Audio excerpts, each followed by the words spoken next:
Alors du coup, quel était le but de cette convention que vous avez signée qu'est-ce que cela signifie en fait exactement?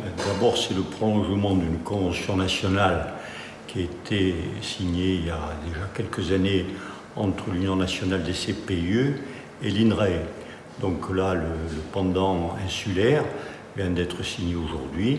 Il nous permettra justement d'engager une collaboration avec nos activités, celles de l'INRAE, qui sont complémentaires et non bien sûr concurrentes, puisque nous participons surtout à des actions pédagogiques en milieu scolaire et grand public, et donc allier la recherche à la connaissance du grand public, c'est une de nos missions. D'accord, donc cette convention va vous apporter quand même beaucoup de choses.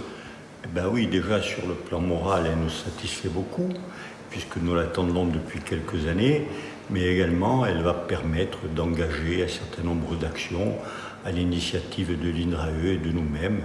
Le tout, c'est de travailler dans un partenariat qui, j'en suis persuadé, ne peut être qu'efficace. L'INRAE, c'est avant tout des chercheurs et de la transmission des innovations. Donc on a une mission par rapport aux chercheurs, à la recherche, aux universités ou également par rapport aux entreprises, mais également on a une mission de diffusion des connaissances vers la société.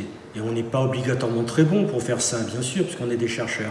Et le fait de s'allier avec les CPIE, et en particulier avec le CPIE Arina, Chita, c'est vraiment d'être en mesure de transmettre nos connaissances et d'élaborer des savoirs et de les transmettre aux personnes ensemble, avec des vrais professionnels.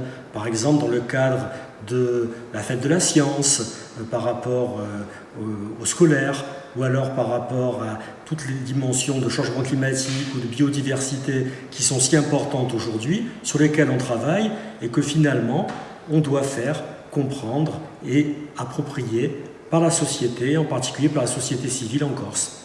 L'engagement, c'est de travailler ensemble, c'est de développer des projets et c'est d'avoir des actions communes. Par exemple, une des actions communes que l'on envisage, c'est de travailler. Alors, il y a déjà un travail qui est fait sur la commune de San Giuliano par la Rinascita avec la municipalité, mais nous, on veut l'amplifier et lui donner une autre dimension sur notre collection d'agrumes à San Giuliano, dans laquelle on a une biodiversité qui est particulièrement importante, avec des centaines, voire des milliers d'espèces d'agrumes différentes qu'on veut faire connaître, on veut faire partager tout ça.